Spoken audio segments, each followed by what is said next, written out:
శతమానం భవతి.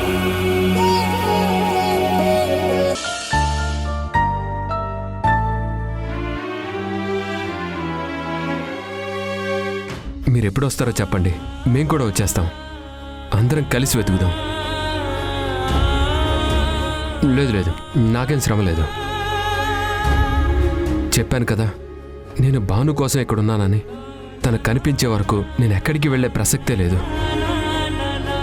మీరు మా గురించి ఆలోచించాల్సిన అవసరం లేదు.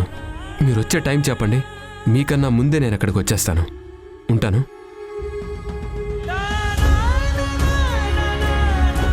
ఏంటి అలా చూస్తున్నావు?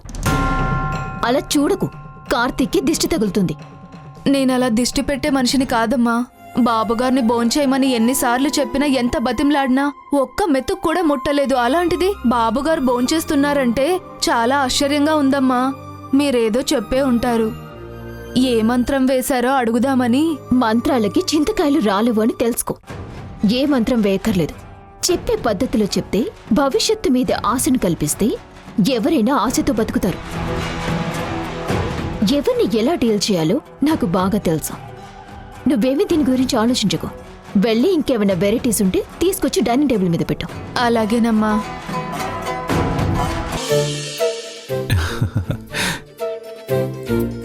రాధా, అమ్మ ఏం మాట్లాడిందో నీకు తెలుసా? నువ్వు కళ్ళు తెరవగానే, నీతో మాట్లాడగానే పెళ్లి ముహూర్తం పెడతాను అని చెప్పింది. మనిద్దరికీ పెళ్లి చేసేస్తానని చెప్పింది.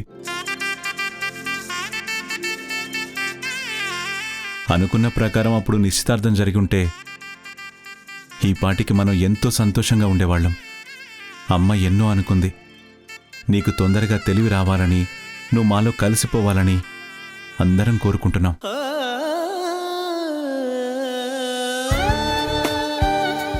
నువ్వు మామూలు మనిషి అవగానే మన పెళ్లికి ముహూర్తాలు పెడతారు. ఈ ఇంటికి పచ్చని తోరణాలు కట్టి మన పెళ్లి అంగరంగ వైభవంగా చేయడానికి అమ్మ ఏర్పాట్లు కూడా చేస్తుంది. మన ప్రేమ ఫలించి మనిద్దరం జంటగా మారే గడియ కోసం అమ్మ కూడా వెయిట్ చేస్తుంది. తొందరగా కళ్ళు తెరువు రాధా. నువ్వు మళ్ళీ ఎప్పటిలాగే మామూలు మనిషి అవ్వాలి రాధా.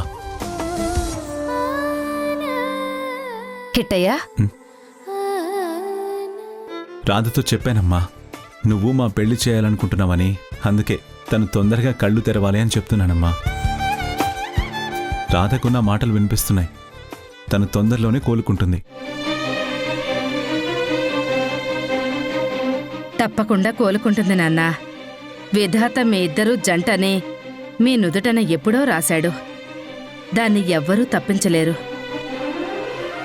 మనసారా ప్రేమించిన అమ్మాయిని నీ జీవితంలోకి నువ్వు స్వాగతిస్తావు. నిన్ను తన గుండెల్లో పెట్టుకుని ఆరాధించిన రాధే నీతో జీవితాంతం నడుస్తుంది. ఇందులో ఎలాంటి సందేహం లేదు.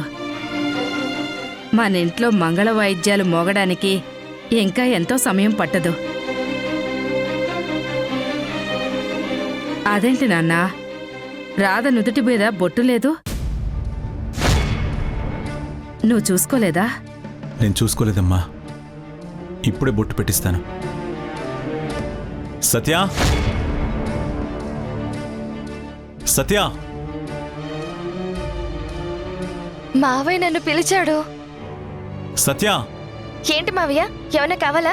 సత్య, రాధకి డ్రెస్ మార్చింది నువ్వేనా? అవును మావయ్య. ఏ డ్రెస్ బాలేదా? అంతా బానే ఉంది కానీ తనకి బొట్టు పెట్టలేదు. అది నువ్వు చూసుకోలేదా? మర్చిపోయానమ్మమ్మ. చూడు సత్య, గడపకి పసుపు అందం, ఆడదాని నుదుటికి బొట్టు అందం. అది లేకుండా ఎప్పుడూ ఉండకూడదు.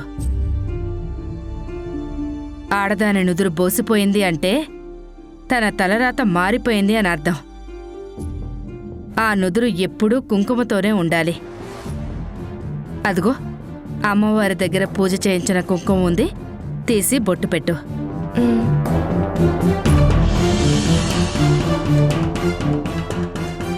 ఇదిగో సత్య, అమ్మవారి కుంకుమ.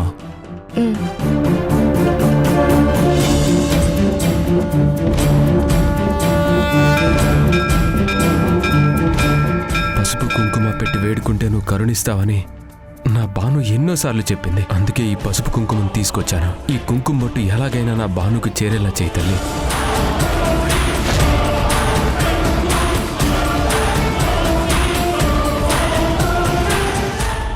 మా మావయ్య చేత్తో నా నుదుటిన బొట్టు పెట్టించుకుని నా మెడలో తాళి బొట్టు కట్టించుకోవాలని నేను కలలు కంటున్నాను. కానీ నా జీవితానికి అడ్డుగోడలా నువ్వొచ్చావు. ఇప్పుడు నేను నీకు బొట్టు పెడుతున్నాను అంటే నువ్వు కోలుకోవాలని, మా మావయ్యతో నీ జీవితాన్ని పంచుకోవాలని కాదు. ఇంకా నువ్వు కళ్ళు తెరవకుండా శాశ్వతంగా కన్ను మూసి మట్టిలో కలిసిపోవాలని. చూసావా, నువ్వు నుదుటిన కుంకుమ పెట్టగానే రాధకి ఎంత కళ్ళొచ్చిందో. ఇంకెప్పుడు తనని బొట్టు లేకుండా నేను చూడకూడదు. అర్థమైందా? అలాగే అమ్మమ్మ.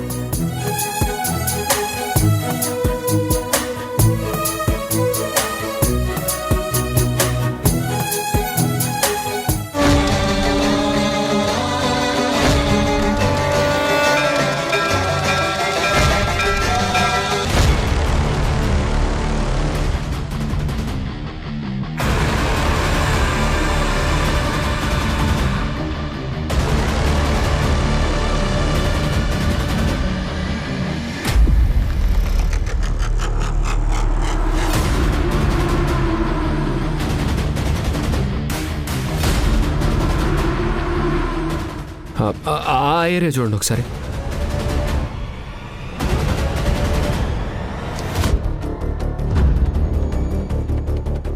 సార్, ఆ డ్రోన్ ఇంకొంచెం డీప్ ఫారెస్ట్లోకి వెళ్ళమనండి. అటుపక్క లోయలు అవి ఉన్నాయి, అటు సైడ్ చూపించమనండి. ఎందుకు? బాను తాళి దొరికింది ఆ దగ్గరలోనే సార్. ఆ చెట్టు కొమ్మకుంది. అక్కడి నుంచి మనిషి జారిపడే అవకాశం ఉంది. పొరపాటున పడిపోయి దొర్లుగుండు అక్కడికి వెళ్ళుండొచ్చు. ఆ క్షణమే తాళి తెగుండొచ్చు. అందుకే ఖచ్చితంగా నా బాను అదే ప్రదేశంలో ఉంటుందని నాకు నమ్మకంగా ఉంది. ప్లీజ్ సార్, ఆ డ్రోన్ ఇంకొంచెం ముందుకు వెళ్ళమనండి. ఓకే, ఆ రైట్ సైడ్ డ్రోన్ దించు.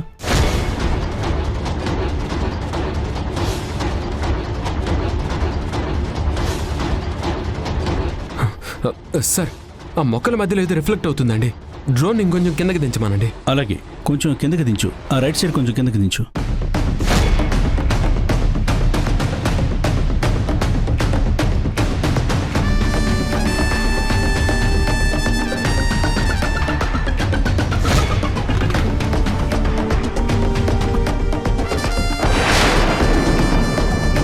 అదేదో కత్తిలో ఉంది సార్. అవును సార్, అది కత్తే. చూస్తుంటే అది పడిపోయి ఎంతో కాలం అయినట్లేదు. అంటే ఆ రోజు అక్కడేదో అటాక్ జరిగి ఉండాలి. భాను కూడా ఈ నియర్ బై ఎక్కడో ఉండుంటుంది సార్. ముందు ఆ కత్తి ఉన్న ప్రదేశం ఎక్కడో తెలుసుకోండి సార్, మనం అక్కడికి వెళ్దాం. ఓకే, అది కొంచెం డౌన్ చేయండి.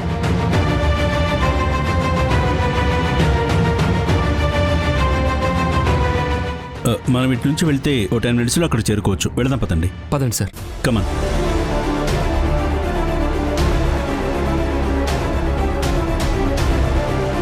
అదిగోండి సార్, అక్కడ ఉంది.